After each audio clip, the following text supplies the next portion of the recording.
Railway GK में आपका welcome है। आइए आगे के सवालों को हम लोग शुरू करते हैं।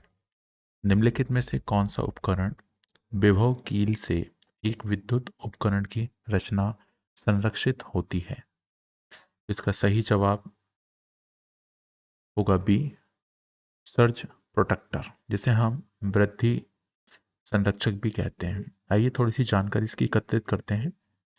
किसी उपकरण की सुरक्षा के लिए उसके परिपथ और मुख्य धारा आपूर्ति के बीच एक विभव कीली, जिसे हम फ्यूज कहते हैं, को जोड़ा जाता है। जो अधिक विभव, जिसे हम वोल्टेज कहते हैं, वृद्धि होने पर परिपथ में लगा फ्यूज विकृत हो जाता है, जिससे परिपथ सर्किट टूट जाती है और विद्युत धारा का प्रवाह रुक जाता है। इसके एक परिपथ हमेशा सुरक्षित रहता है। आपने घरों में यूज किया होगा फ्यूज, है ना? ज्यादा वोल्टेज बढ़ जाता है तो वो ऑटोमेटिकली परिपथ को डिसकंटिन्यू कर देता है। ठीक है, चलिए आगे देखते हैं। निम्नलिखित में से कौन भारत का शुभांकर रेलवे है? रेलवे का जो शुभांकर है वो कौन सा है? तो Bholu the elephant. Bholu the elephant याद रखिएगा, इंपॉर्टेंट क्वेश्चन बन सकता है। ये भारतीय रेलवे का एक खास प्रतीक चिन्ह है जिसे भोलू कहा जाता है। यह प्रतीक चिन्ह एक हाथी का है जो एक ट्रेन गार्ड की तरह हाथ में हरा सिग्नल दिखाता हुआ लालटेन लेकर खड़ा हुआ है। ठीक है, नेक्स्ट। निम्नलिखित में से वायुमंडल के किस परत से रेडियो की संचार संभव होता है? रेडियो का संचार संभव कौन सी परत से होता है? तो याद रखेंगे हम लोग आइनोस्फेयर। आइनोस्फेयर याद रखेंगे, आइनोस्फेयर।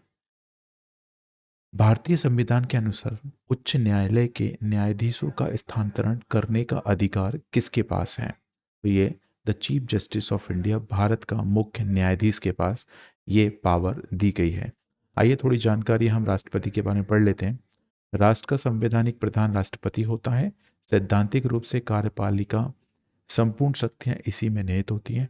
सरकार का वास्तविक प्रधान प्रधानमंत्री होता है, जो मंत्रिपरिषद की सहायता से देश का शासन करता है। अनुच्छेद 124 के तहत कहा गया है कि भारत का सर्वोच्च न्यायालय होगा, जिसका गठन एक मुख्य न्यायाधीश तथा अन्य न्यायाधीशों से मिलकर बना होगा।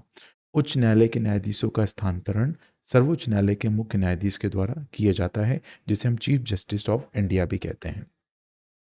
18वां सवाल। किस गवर्नर जनरल के समय भारत का स्वतंत्रता संघर्ष सिपाही विद्रोह हुआ था? तो याद रखें हम लोग लॉर्ड कैनिन। लॉर्ड कैनिन क्या के बारे में थोड़ी जानकारी और इकट्ठी कर लीजिए। लॉर्ड जनरल कैनिन के शासनकाल में 1857 ईसा में प्रसिद्ध विद्रोह मेरठ से 10 मई, जिसे रविवार था, के दिन प्रारंभ हुआ। लॉर्ड हॉर्डिन के शासनकाल में प्रथम आंग्ल सिख युद्ध भी हुआ था। अंतरिक्ष अनुसंधान में अनुशासन शामिल नहीं है। कौन सी चीज इसमें शामिल नहीं है? Human culture, physics, biology, earth science. तो सबसे इंपॉर्टेंट है ह्यूमन कल्चर, मानव संस्कृति शामिल नहीं है। अंतरिक्ष अनुसंधान में अनुशासन मानव संस्कृति शामिल नहीं होता है। टॉपलर के अनुसार मानव संस्कृति जटिल है, जिसमें ज्ञान, विज्ञान, कला, कानून, नैतिकता, कस्टम और किसी भी अन्य क्षमता और आदतों को समाज के सदस्य के रूप में मनुष्य द्वारा हासिल किया जाता है। बाकी सभी का अंतरिक्ष अनुसंधान से संबंध है। क्लोरोफ्लोरोकार्बन इसमें प्रयोग नहीं होता है। तो रेफ्रिजरेटर, मिक्सर और चक्की, एयर कंडीशनर, पैकिंग सामग्री। तो मिक्सर और चक्की में नहीं होता है। ठीक है, क्लोरोफ्लोरोकार्बन का उपयोग मिक्सर चक्की में प्रयोग नहीं होता है, जबकि सीएफसी एक प्रशीतक के रूप में आजकल तेजी से प्रयोग हो रहा है। सीएफसी जनरली क्लोरोफ्लोरोकार्बन को प्रोटेक्ट करने का काम करता है। एफडीआई का फुल फॉर्म क्या है? तो एफडीआई का फुल फॉर्म है फॉरेन डायरेक्ट इन्वेस्टमेंट। एफडीआई का अर्थ क्या होता है? Foreign direct investment. जो किसी एक देश की कंपनी का दूसरे देश में किया गया निवेश प्रत्यक्ष विदेशी निवेश कहलाता है। ऐसे निवेशकों को दूसरे देश में उस कंपनी के प्रबंध में कुछ हिस्सा हासिल हो जाता है, जिसमें उसका पैसा लगता है। एफडीआई याद रखेंगे। अगला सवाल। गौरव घई भारतीय हैं, ये किस खेल से संबंधित हैं? तो ये गोल्फ से संबंधित है। कहाँ से संबंधित है? गोल्फ। सवाल नंबर 23। भारतीय रेलवे बोर्ड अधिनियम किस वर्ष पास हुआ था? तो याद रखेंगे 1905 भारतीय रेल बोर्ड अधिनियम 1905 ईसा पूर्व में पास हुआ था। 1901 में रेलवे के प्रशासन और काम संबंध में सर थॉमस रॉबर्ट कमेटी की सिफारिशों पर रेलवे बोर्ड का गठन किया गया। 1905 में कर्जन की सरकार ने भारतीय रेल बोर्ड अधिनियम की औपचारिक रूप से घोषणा की थी। सवाल नंबर 24, चुने हुए सबसे सही विवरण हैं। कृषि एवं ग्रामीण विकास के राष्ट्रीय बैंक कौन से हैं? तो सुपरवाइजरी इंस्टीट्यूट प्रबंध संस्थान। राष्ट्रीय कृषि एवं ग्रामीण विकास बैंक मुंबई महाराष्ट्र में अवस्थित भारत का एक शीर्ष बैंक है। इसकी स्थापना 12 जुलाई 1982 में हुई थी। ये कृषि ऋण से जुड़े क्षेत्रों में योजना और परिचालन के निगमन मामलों तथा भारत के ग्रामीण अंचल को आर्थिक मदद प्रदान करता है। नेक्स्ट, बेन कलिंगे संगठन से संबंधित है। इससे संबंधित है तो ये गतिशील तस्वीर से संबंधित है।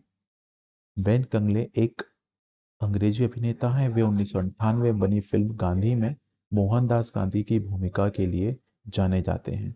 इनके लिए उन्हें सर्वश्रेष्ठ अभिनेता का पुरस्कार ऑस्कर भी दिया गया था। अकबर की प्रशासनिक सीट थी कौन सी थी? तो अकबर की प्रशासनिक सीट दिल्ली थी। अकबर की प्रशासनिक व्यवस्था का संचालन दिल्ली से होता था। सन 1950 में अकबर ने स्वयं सत्ता संभाली और अपने शासनकाल में तांबे, चांदी और सोने की मुद्राएं प्रचलित की। अकबर की प्रशासनिक व्यवस्था को मुगल प्रशासनिक व्यवस्था के नाम से भी जाना जाता है। ये इंपॉर्टेंट फैक्ट है, इनको ध्यान से सुनते रहिए। किस वर्ष दक्षिण अफ्रीका से महात्मा गांधी भारत वापस आए थे? तो ये 1915 में आए थे। याद रखेंगे डेट 1915। 1915 में भारत वापस आने से पहले गांधी ने प्रवासी वकील के रूप में दक्षिण अफ्रीका में भारतीय समुदाय के लोगों के नागरिकों के अधिकारों के लिए संघर्ष किया था। उन्होंने भारत में आकर समूचे भारत का भ्रमण किया और किसानों, मजदूरों और श्रमिकों को अधिक भूमि कर और भेदभाव के विरुद्ध संघर्ष करने के लिए एकजुट किया था। उन्होंने 1920 में असहयोग आंदोलन व 1930 में नमक सत्याग्रह तथा 1942 में भारत छोड़ो आंदोलन की ख्याति प्राप्त की थी। याद रखिए तीनों डेट, 1920 असहयोग आंदोलन, 1930 नमक सत्याग्रह, 1942 नमक भारतीय छोड़ो आंदोलन। निम्न में से कौन सर्वाहारी नहीं है? तो ये एक साइंस का बढ़िया सवाल है। तो डी है, जो कि आपके पास सांप है। ठीक है, सांप सर्वाहारी प्राणी नहीं है। ये एक मांसाहारी जंतु है। मांसाहारी में से जंतु शामिल होते हैं जो सिर्फ मांस का सेवन करते हैं, जैसे शेर, चीता, बाघ आदि। सर्वाहारी में प्राणी शामिल होते हैं जो मांसाहारी और शाकाहारी दोनों होते हैं, जैसे मानव, भालू, चूहा, चींटी आदि। शाकाहारी वे जंतु होते हैं जो पेड़ पौधों को खाते हैं, जैसे गाय, घोड़ा, बकरी। ठीक है, चश्मे को ठीक नहीं किया जा सकता। ऐसे कौन से चश्मे को ठीक नहीं किया जा सकता? तो यह है मोतियाबिंद। ठीक है, मोतियाबिंद चश्मे से ठीक नहीं किया जा सकता है। मोतियाबिंद आंख का सामान्य रोग है। ये 55 से 60 वर्ष के ऊपर के व्यक्ति में पाया जाता है। शल्यक्रिया की इसका एकमात्र इलाज है लेंस के धुंधलपन ही मोतियाबिंद कहते हैं। लेंस जो आपका धुंधला पड़ जाता है उसको हम मोतियाबिंद कहते हैं। हम उन लोगों को क्या कहते हैं जो धरती और उनकी भूमि, सुविधाओं और निवासियों का अध्ययन करते हैं? उसे हम भूगोल वेत्ता कहते हैं या जियोग्राफर्स कहते हैं। ठीक है, जियोग्राफर्स जरूर याद रखें क्योंकि ये नाम इंग्लिश में भी पूछा जा सकता है। भूगोलवेत्ता वह हैं जिनके माध्यम से सैन्य सेवाओं, पर्यावरण प्रबंधन, जल संसाधन, आपदा प्रबंधन, मौसम विभाग और सामाजिक अध्ययन किया जाता है, उसे भूगोलवेत्ता कहते हैं। इतिहासकार कौन होते हैं? जो बीती हुई घटनाओं, सामाजिक, आर्थिक, राजनीतिक का अध्ययन करते हैं। किसानकार कौन होते हैं? किसान उन्हें कहा जाता है जो खेती कार्य करते हैं एवं सभी प्रकार के खाद्य सामग्री का उत्पादन करते हैं। जीवनीकार कौन कहलाते हैं? जिन व्यक्ति के जीवन वृतांतों के अध्ययन को जीवनकार कहते हैं, जीवनीकार कहते हैं। तो ये 30 सवाल मैंने आपसे डिस्कस किए। होप सो आप इसको बार बार सुनेंगे, ध्यान से प्रैक्टिस करेंगे तो आपको ये ज़रूर याद हो जाएंगे। मिलते हैं अगले वीडियो में। Thank you.